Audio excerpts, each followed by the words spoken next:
People believe Britain's drug laws were about protecting public health.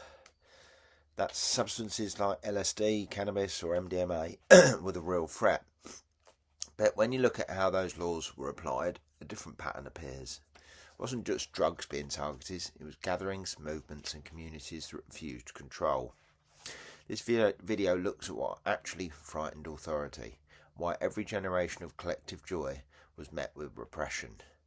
So if drugs were the problem, why did the state keep attacking the people using them together? So this is part 35 of the video series. We're still on chapter 4, the war on drugs, and section 33, the British battleground, from hippie to rave. Britain's domestic war on drugs was never merely about substances. It was about class, conformity and the policing of joy. The Misuse of Drugs Act in 1971, passed under a Labour government eager to appear responsible, imported the American model of control and welded it into a British obsession with order. Amphetamine and cannabis were recent as threats to productivity, LSD as a portal to madness. Each decade since has recycled the same narrative: youth, noise and freedom equated with danger. The 1960s had frightened authority by revealing the euphoria could be collective. Mods on speed turned dance floors into kinetic revolts. Hippies on acid turned fields into temples. Both were punished. By the late 1970s, the punk movement had made despair audible, and the government's response was to make it invisible. The squats were evicted, venues closed, and the traveller scene became the next target. What Nixon began in language, Thatcher completed in law. And this is all covered in a book I wrote on the history of New Age travellers. Stonehenge Free Festival, once a spontaneous celebration of solstice, became a yearly test of state tolerance. By 1984, the Peace Convoy was a rolling village of buses, tents and sound systems, a nomadic experiment in mutual aid. To ministers and police chiefs, it looked like anarchy incarnate.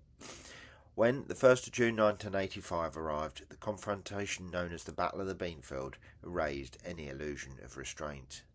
Over 1,300 officers from 6 forces surrounded and attacked 140 vehicles, heading for Stonehenge. Travellers were beaten, women and children dragged from homes, belongings smashed and burned. And again, this is all covered in a great book by Andy Worthington from 2013, and also in a recent book I produced last year, New Age Travellers: A History. Lord Cardigan, witnessing the assault, called it the most brutal thing I've ever seen on English soil. The operation's brutality had a purpose beyond deterrence. It signalled the merger of moral panic and policing strategy. The government, fresh from crushing the miners and peace camps, turned its machinery on those whose crime was to live differently. Tabloids spoke of hippie rioters. Photographs showed only broken glass and bleeding faces. The few prosecutions collapsed, but the message was clear: community outside capitalism would be punished. In the months that followed, despair settled like ash. Travellers who had once shared fires and food began sharing silence. Strong alcohol replaced LSD. Heroin replaced hash. The government had learned what every empire knows, that terror need not kill, it only needs to exhaust. The peace camps that had spoken of love and harmony became camps of sedation. The brew crew emerged, replaced numbing humiliation with strong beer and methadone. Their laughter was darker, their jokes defensive. It was easier to drink or nod out on cheap smack than dream. I remember sitting by a burnt-out bus near Glastonbury that summer, watching a friend drop the last of his acid and whisper, "They won, didn't they?" Yet even in that moment of defeat, music still pulsed somewhere beyond the trees.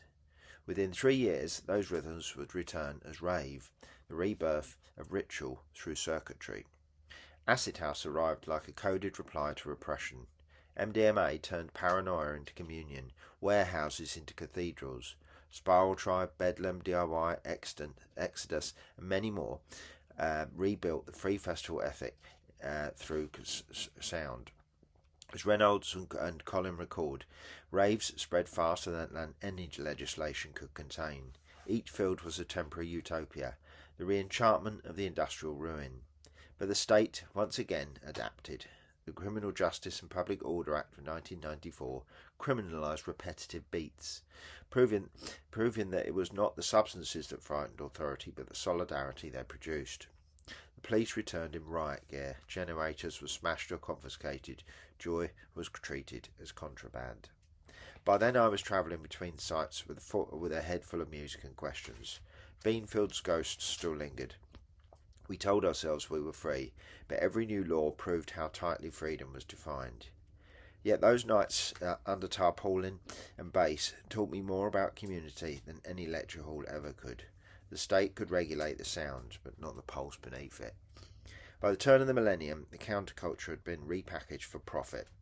What the state could not silence, the market franchised. Raves moved from quarries to arenas, festivals from hedgerows to sponsorship deals. MDMA's sacrament became brand experience. Psychedelia returned as wellness retreat. Cameras replaced police. Wristbands replaced barricades. And the same machinery that once crushed community now sold it back at retail price. The next section traces that final transformation from rebellion to revenue and asks what survives when liberation itself becomes a licensed product. So the issue was never simply the drugs themselves. It was the moments when people came together outside control and discovered they don't need permission to feel connected, alive or free. Because every time that happens, it raises a deeper question about power. Who defines acceptable behaviour and who benefits from limiting it? So if the real threat wasn't the substances, but the solidarity they created, what exactly was being controlled? In the next video, we look at what happens when rebellion isn't crushed, but absorbed, packaged, and sold back as culture. Next up, still in Chapter 4, The War on Drugs, we've got Section 34, The Opioid Crisis and the Illusion of Medicine.